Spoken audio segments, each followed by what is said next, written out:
It's funny how things work. In 1948, the U.S. military airlifted food and other supplies to relieve Soviet-blockaded Berlin.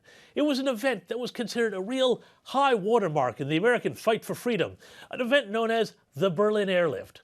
Now, not 75 years later, how the tables have turned.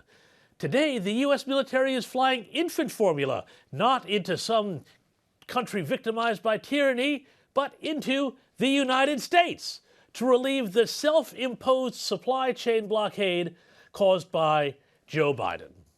But hang on a second. Wasn't everything supposed to be going swimmingly once America got rid of Donald Trump? Well, let's find out in this very special Consumer Shortages edition of Busting the Narrative.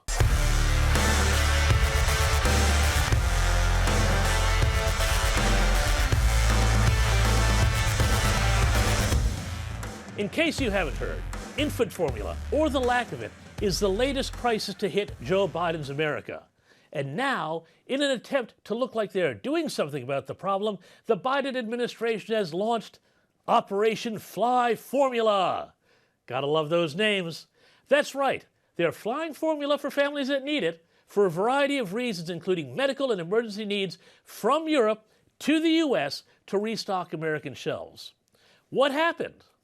Well, the crisis began, they say, in early February, when the FDA discovered a rare kind of bacteria that may have contaminated some formula that got some infants sick.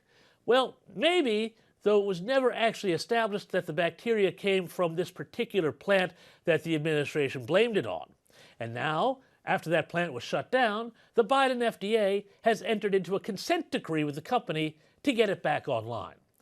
But that's only part of the problem, because even if the plant gets up and running again in the next fortnight, it could be 6 to 8 weeks before anything that comes out of it reaches shelves, according to the company.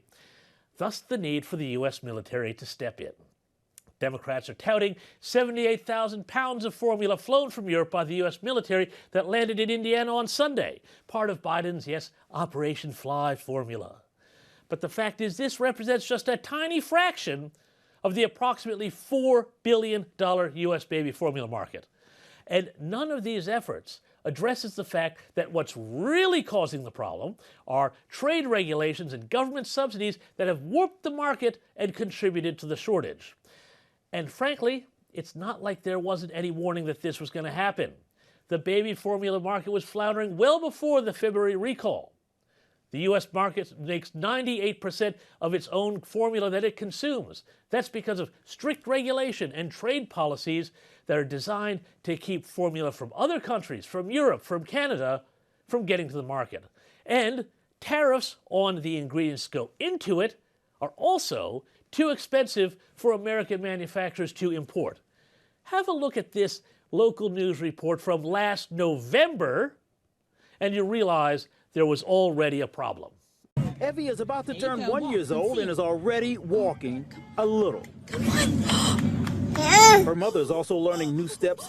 She's not excited about foraging for baby formula. The Concord Target, where she normally shops, was out of her daughter's brand. And we checked Walmart, same thing, no inventory. They got samples from the pediatrician to feed Evie until more food could be shipped to their door. Hannah Nile still goes to the store. Of course, the White House didn't see fit to mention any of this until May. Now, naturally, the left corporate media has ignored all this. Instead, they focused on Joe Biden's muscular competence. The headline for the New York Times on Wednesday read, "Biden invokes defense powers in a bid to ease formula shortage. In doing so, he, quote, took urgent action in response to a crisis that has sown fear and frustration among parents across the country and prompted Democrats and Republicans alike to demand action." Now, that was typical of press reports, which also ignored another big part of the story, which is that all of that formula being flown in heroically by the Pentagon isn't going where people think it's going.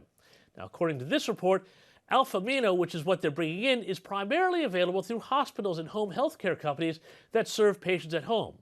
These flights are intended only to provide, quote, some incremental relief in the coming days as the government works on a, what they call, more lasting response to the shortage, according to Brian Deese, director of the White House National Economic Council.